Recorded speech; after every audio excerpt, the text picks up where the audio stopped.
Hello, good morning, students. Today we will discuss our new chapter, chapter number 12, Exponents and Powers. This is your chapter 12 in NCERT book. You have earlier studied about exponent and powers. We will just elaborate this in this class. जैसा कि आप पढ़ चुके हो पहले भी, exponent जैसे let suppose a number is written in the form of x power a. एक नंबर है वो इस फॉर्म में लिखा हुआ है x power a. So here x is our base, x is the base and a is the power which is also known as exponent. Okay, student, कुछ rules होते हैं एक्सपोनेंट एंड पावर्स में, कुछ properties होती हैं जो हमें discuss करनी है बस इस चैप्टर में, और उन प्रॉपर्टीज़ के बेस पे we have to do the lot of questions. But first of all we learn that properties and also remember so that we can follow the rules whenever they are used. Okay, so first of all आपको हमेशा ये ध्यान रखना पड़ेगा कि power must B positive. जब भी हम किसी बेस को सॉल्व कर रहे हैं, सिंप्लीफाई कर रहे हैं, एक्सपेंड कर रहे हैं, तो उस टाइम उसका पावर हमेशा पॉजिटिव होना जरूरी है. अब पावर को पॉजिटिव कैसे किया जाए, सो उसको मैं एग्जांपल से समझाता हूँ. लेट सपोज यहाँ पर लिखा हुआ है 2 raised to the power 3, तो उसको हम क्या लिखते हैं, 2 multiply 2 that is 8. लिखा हुआ है 2 raised to the power 2, हम लिखते हैं 2 multiply 2 that is 4. 2 raised to the power 1 that is 2 is equals to 2. अब सपोज यहाँ पर लिखा हुआ है 2 raised to the power -1, तो अब मैं क्या लिखूँ. नाउ द क्वेश्चन इज, क्या मैं अब 2 मतलब इसको 2 लिखूँ, बट वो तो 2 की पावर 1 होता है. तो जब भी कभी पावर नेगेटिव में आ जाता है, so what we do, we have to do the reciprocal of that base. हमें उस बेस का रेसिप्रोकल करना होता है. Okay, so that power change it sign, power क्या हो जाएगा, साइन चेंज कर लेगा और नेगेटिव से वो क्या बन जाएगा, positive. It means it can be written as 1/2 raised to the power 1. So answer आएगा 1/2. सपोज लिखा हुआ है 2 raised to the power -3, so it can be written as 1/2 raised to the power 3. Just base को reciprocal करना है, सिर्फ और सिर्फ बेस को रेसिप्रोकल करना है. पावर का साइन चेंज होगा, पावर रेसिप्रोकल नहीं होता है. ओके, सिर्फ आपको बेस का रेसिप्रोकल करना है, पावर एज इट इज रहेगा. Now it can be written as 1/2 multiply 1/2 multiply 1/2 that is 1/8. Let suppose ऐसे लिखा हुआ है 3/4 raised to the power -2. Now it can be written as, base का रेसिप्रोकल करना है, रेसिप्रोकल करेंगे तो it becomes 4/3 raised to the power becomes +2 that is 16/9. Suppose ऐसे लिखा हुआ है 2 raised to the power -3/4. अब क्या करेंगे, सिर्फ बेस का रेसिप्रोकल करना है, पावर का रेसिप्रोकल नहीं होता, सिर्फ पावर का साइन चेंज होता है. तो ये ऐसे लिखा जाएगा. Got it. तो ये बेसिक, ये most important and first property भी कह सकते हैं इसे, और बेसिक प्रॉपर्टी है that we have to learn कि कभी भी अगर पावर नेगेटिव में आता है तो हमें क्या करना होता है, बेस का रेसिप्रोकल करना होता है.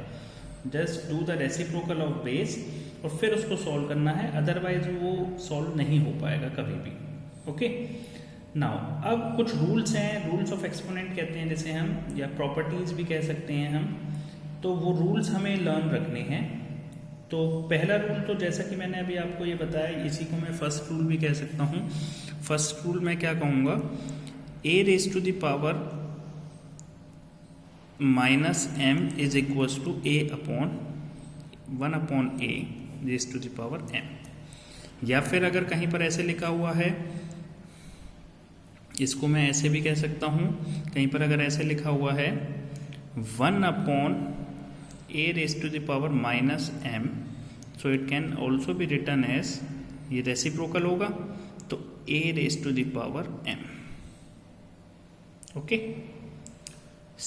Our second property says that if the bases are same and they are in product, if there are two bases but they are same, a raised to the power m multiply a raised to the power n means the base are same, a और a, power different है.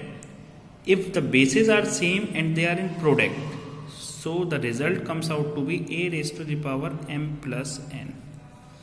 Okay, if bases are same and are in product, so the power must be added. Third, मैं इसका example करके दिखाऊंगा सभी के. अभी आपको पहले प्रॉपर्टी समझ लेते हैं. If bases are same but they are in divide, if bases are same but are in divide, so what the result comes out to be a raise to the power m minus n. मतलब क्या होता है, अगर base same है और divide में है तो पावर क्या हो जाते हैं, सब्ट्रैक्ट हो जाते हैं, पावर सब्ट्रैक्ट हो जाती है. Third, a raise to the power m bracket n means एक बेस है, उसकी पावर है और उस होल की पावर कुछ है. सो उस केस में क्या हो जाता है, पावर्स आपस में दोनों मल्टीप्लाई हो जाते हैं. ओके, उस केस में क्या होता है, पावर आपस में मल्टीप्लाई हो जाते हैं. Next property, if bases are different and are in product but the powers are same. Power same है, बेस डिफरेंट है. अब की बार यहाँ पर पावर डिफरेंट थी, बेस सेम थे. बेस डिफरेंट, पावर सेम है, तो ये दोनों बेस आपस में मल्टीप्लाई हो जाते हैं और पावर कॉमन आ जाता है उसका. ओके, पावर क्या हो जाता है, common. Same is in divide.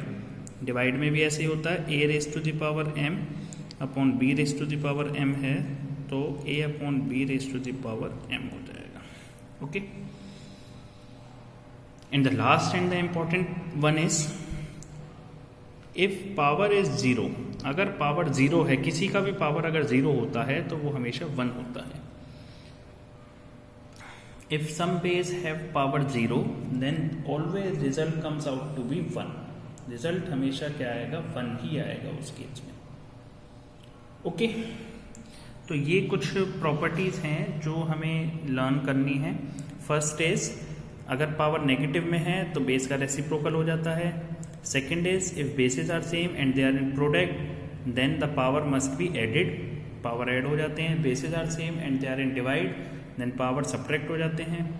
Next है, अगर किसी की पावर है और उस होल की पावर भी कुछ लगा हुआ है तो पावर आपस में मल्टीप्लाई हो जाते हैं. If bases are different but powers are same then they both bases are multiplied. Same in case of divide.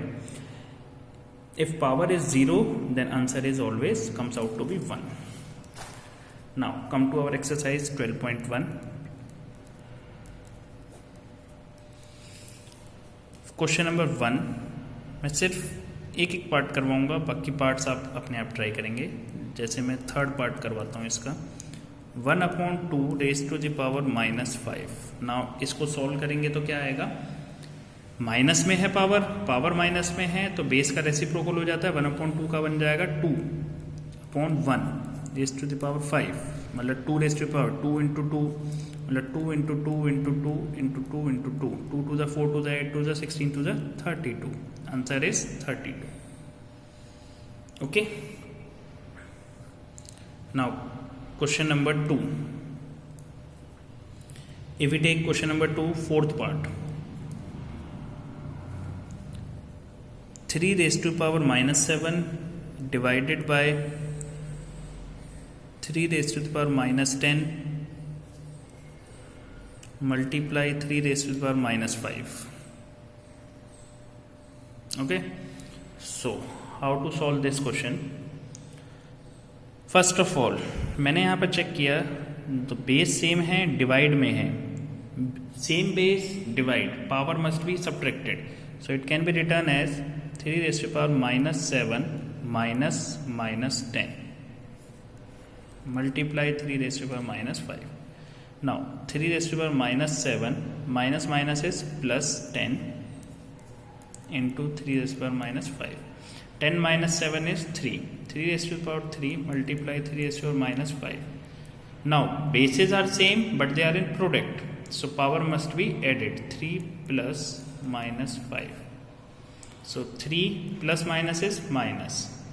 3 minus 5. So it comes out to be 3 minus 2. 3 power minus 2. अब इसको solve करने के लिए क्या करेंगे? As power is negative so we have to make a reciprocal of our base. सो 1/3 power 2 that is 1/9. So this is our answer. ठीक है, इस तरीके से क्वेश्चन करना है. एक मैं वैसे ही रेंडमली एक एग्जांपल अगर लेता हूँ इसी तरीके का कुछ. So let's suppose 4 raise to the power minus 4 raise to the power 5 into minus 4 raise to the power minus 10. Now solve करना है मेरे को ये क्वेश्चन. तो मैं यहाँ पर क्या चेक करता हूँ? Bases are same but they are in product, so power must be added. तो minus 4 raise to the power 5 plus minus 10. So it comes out to be minus 4 5 minus 10 minus 4 minus 5 power, because 5 minus 10 is minus 5. अब now इसको solve करने के लिए क्या करना पड़ेगा? Power negative है.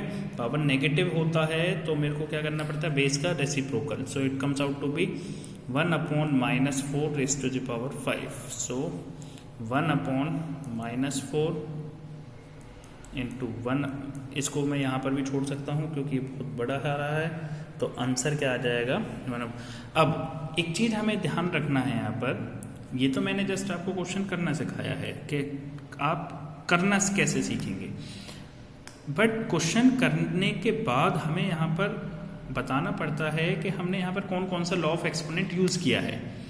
सो वो जो भी एक्सपोनेंट लॉ ऑफ एक्सपोनेंट हमने यूज़ किया है हमें यहाँ पर मेंशन करना होता है. जैसे मैंने यहाँ पर पहला लॉ ऑफ एक्सपोनेंट क्या यूज़ किया? a raise to the power m into a raise to the power n is equals to a raise to the power m plus n. ये एक्सपोनेंट का लॉ यूज़ किया पहले मैंने. फिर मैंने कौन सा एक्सपोनेंट का लॉ यूज़ किया? If power is negative a raise to the power minus n is equals to 1/a raise to the power m. सो ये लॉ ऑफ एक्सपोनेंट मेरे को लिखने होते हैं जब हम क्वेश्चन पेपर में अटेम्प्ट करेंगे. But first of all you have to try all the examples of this 12.1 exercise. Next class में हम 12.1 एक्सरसाइज करेंगे प्रॉपर वे में, सारे लॉज ऑफ एक्सपोनेंट लिख करके, जैसे हमें पेपर में अटेम्प्ट करना है. Okay, till now you have to try these examples, all these examples. Okay, thank you.